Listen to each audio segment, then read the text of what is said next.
2021년 10월 15일 금요일 하나님 나라를 시작하는 말씀 묵상 시간입니다. 오늘 금요일은 임도희 성도님께서 말씀을 읽어주시는 날인데요.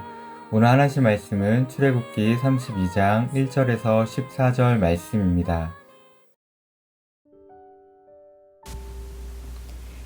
백성이 모세가 산에서 내려옴이 더딤을 보고 모여 백성이 아론에게 이르러 말하되 일어나라 우리를 위하여 우리를 인도할 신을 만들라. 이 모세 곧 우리를 애굽 땅에서 인도하여 낸 사람은 어찌 되었는지 알지 못함이니라. 아론이 그들에게 이르되 너희의 아내와 자녀의 귀에서 금고리를 빼어 내게로 가져오라. 모든 백성이 그 귀에서 금고리를 빼어 아론에게로 가져가매 아론이 그들의 손에서 금고리를 받아 부어서 조각칼로 새겨 송아지 형상을 만드니 그들이 말하되 이스라엘아 이는 너희를 애굽 땅에서 인도하여 낸 너희의 신이로다 하는지라. 아론이 보고 그 앞에 제단을 쌓고 이에 아론이 공포하여 이르되 내일은 여호와의 절일이니라 하니 이튿날에 그들이 일찍이 일어나 번제를 드리며 화목제를 드리고 백성이 앉아서 먹고 마시며 일어나서 뛰놀더라. 여호와께서 모세에게 이르시되 너는 내려가라. 내가 애굽 땅에서 인도하여 낸 내 백성이 부패하였도다. 그들이 내가 그들에게 명령한 길을 속히 떠나 자기를 위하여 송아지를 부어 만들고 그것을 예배하며 그것에게 제물을 드리며 말하기를 이스라엘아 이는 너희를 애굽 땅에서 인도하여 낸 너희의 신이라 하였도다. 여호와께서 또 모세에게 이르시되 내가 이 백성을 보니 목이 뻣뻣한 백성이로다. 그런즉 내가 하는 대로 두라. 내가 그들에게 진노하여 그들을 진멸하고 너를 큰 나라가 되게 하리라. 모세가 그의 하나님 여호와께 구하여 이르되 여호와여 어찌하여 그 큰 권능과 강한 손으로 애굽 땅에서 인도하여 내신 주의 백성에게 진노하시나이까. 어찌하여 애굽 사람들이 이르기를 여호와가 자기의 백성을 산에서 죽이고 지면에서 진멸하려는 악한 의도로 인도해 내었다고 말하게 하시려 하나이까. 주의 맹렬한 노를 그치시고 뜻을 돌이키사 주의 백성에게 이 화를 내리지 마옵소서. 주의 종 아브라함과 이삭과 이스라엘을 기억하소서.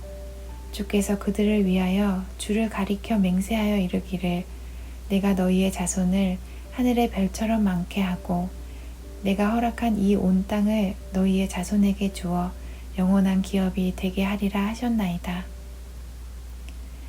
여호와께서 뜻을 돌이키사 말씀하신 화를 그 백성에게 내리지 아니하시니라.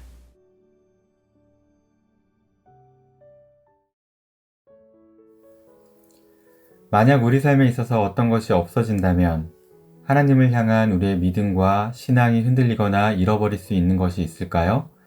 그것이 설령 가족이거나 물질, 직장, 집 등이라 할지라도 말입니다. 그리고 하나님을 향한 신앙과 믿음이 그 무엇 때문에 흔들리거나 잃어버릴 수도 있다는 것은 그 무엇을 하나님보다 더 의지하거나 기대고 있다는 말과 같은 말일 것입니다. 오늘 본문에 나오는 이스라엘 백성 역시 하나님보다 더 의지하였던 그 무엇이 있는 것 같은데요. 1절입니다. 백성이 모세가 산에서 내려옴이 더딤을 보고 모여 백성이 아론에게 이르러 말하되 일어나라 우리를 위하여 우리를 인도할 신을 만들라. 이 모세 곧 우리를 애굽 땅에서 인도하여 낸 사람은 어찌 되었는지 알지 못함이니라. 모세가 시내산에 올라갈 때 자신이 내려올 때까지 기다리라고 했습니다. 하지만 모세가 시내산에 머무는 기간이 오래됨에 따라 이스라엘 백성 속에서는 불안과 두려움이 찾아오기 시작했던 것 같습니다. 출애굽부터 모세는 하나님과 백성 사이에서 인도자로, 중재자로서의 역할을 했는데 그 모세의 부재는 백성들에게 있어 큰 걱정과 불안이었습니다. 그 불안은 모세의 부재와 함께 하나님의 임재도 떠나지 않았을까 하는 생각도 점점 커져갔던 것 같습니다. 그래서 이스라엘 백성은 자신들을 지켜줄, 자신들을 안전하게 해줄 그 무언가를 다시 찾기 시작했고 아론에게 가서 우리를 위하여 우리를 인도할 신을 만들라고 말하고 있습니다. 신을 만든다고 합니다. 그것도 자신들을 위한 신을 만들라고 하고 있는 것인데요. 이들에게 모세의 부재가 곧 하나님의 부재로 이어지는 것 같습니다. 여전히 하나님은 살아계시는데, 여전히 시내산에 임재해 계시는데 그것이 이스라엘 백성에게 보이지 않는 것입니다. 어쩌면 그들에게 있어 보이지 않는 하나님보다는 그동안 실제로 보였던 모세가 더 큰 존재로 여겨졌던 것입니다. 그래서 이스라엘 백성은 1절 후반에 이렇게 말하고 있는 것은 아닐까요? 모세 곧 우리를 애굽 땅에서 인도하여 낸 사람은 어찌 되었는지 알지 못한다. 이스라엘 백성을 애굽에서 인도해 주신 분은 하나님이신데, 이스라엘 백성은 애굽에서 인도한 사람이 모세라고 말하고 있는 것입니다.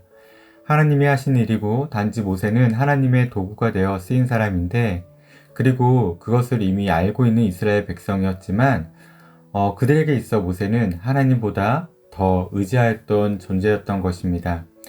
그동안 이스라엘 백성이 하나님을 어떻게 믿고 있었는지를 알 수 있습니다. 그런데 하나님도 금송아지를 만든 이스라엘 백성에게 진노하시면서 이스라엘 백성과 같이 말씀하시는데요. 하나님이 착각하신 걸까요? 7절입니다. 여호와께서 모세에게 이르시되 너는 내려가라. 내가 너가 애굽 땅에서 인도하여 낸 너의 백성이 부패하였도다. 하나님도 애굽 땅에 인도하여 낸 사람이 모세라고 말씀하십니다. 그리고 너의 백성이라고 말씀하십니다. 하나님이 자신이 인도하셨는데도 말입니다. 이 부분에 대해 백성을 잘 지도하지 못한 모세를 하나님이 책망하고 있다고 설명하는 주석도 있는데요. 어쩌면 모세 역시 이스라엘 백성에게 자신이 그렇게 여겨지고 있다는 것을 묵인하고 있었는지도 모르겠습니다. 그런 관점에서 보면 너가 애굽 땅에서 인도하여 낸 너의 백성이라고 말씀하시는 그 하나님의 책망이 이스라엘 백성만을 향한 것이 아닐 수도 있다는 생각을 하게 되는데요. 물론 자신들을 위하여 가짜 금송아지 신을 만들어 경배한 이스라엘 백성을 향한 하나님의 강한 진노가 있는 말씀인 것은 분명한 것 같습니다. 사랑하는 성도 여러분, 우리는 우리가 알지는 못하는 사이에 어떤 것을 의지하여 하나님을 섬기고 있는 것은 아닐까요? 또 하나님이 아닌 다른 것에 의지하여 신앙의 안전함을 찾으려고 하고 있는 것은 아닐까요? 그것이 어쩌면 우리에게 높은 뜻이라는 이상일 수도 있고, 또 부모의 신앙에 기대어 있는 그 그늘 안에 있는 신앙의 안정감을 누리고 있는 우리의 모습일 수도 있는 것 같습니다. 또 물질로 신앙의 의무를 다하고 있다고는 그런 만족감일 수도 있을 것입니다. 그리고 그 무언가가 사라졌을 때라도 하나님을 직접 섬기려 하는 것이 아니라 금송아지를 만들어서라도 하나님과 거리두기를 하는 이스라엘 백성처럼 또 다른 그 무엇인가를 만들어 그것에 기대려 하는 모습도 우리에게 없는지 모르겠습니다. 또 누군가에게 하나님을 보여주는 창문이 아니라 나도 모르게 누군가가 하나님이 아닌 자신만 바라봐 주기를 바라는 거울이 되어 있는 것은 아닌지 뒤돌아보는 하루가 되면 좋겠습니다. 기도하겠습니다. 사랑하는 주님, 우리의 신앙이 때론 왜곡될 때가 많이 있습니다. 하나님을 믿는다고 하지만 정작 우리의 신앙이 사람을 더 의지할 때가, 다른 것을 더 의지할 때가 있습니다. 주님, 우리가 하나님을 다른 것에 더 기대어 믿지 않게 하시고 오직 하나님만 기대어 믿게 하여 주시옵소서. 이러한 믿음을 가지고 우리 우신 공동체가 서로를 바라보게 하시고 서로의 모습에서 참 하나님의 모습을 보며 함께 성화되게 하옵소서. 예수님의 이름으로 기도드립니다. 아멘. 그 무엇이 부재한다고 하여 하나님을 향한 믿음이 흔들린다면 우리는 어쩌면 그 무엇을 하나님보다 더 의지하고 있는 것은 아닌지, 또 나는 누군가에게 하나님을 비춰주는 창일지, 아니면 하나님을 가리고 자신만을 바라봐 주기를 원하는 거울인지, 오늘 말씀을 생각하시면서 더 깊은 묵상으로 나아가겠습니다.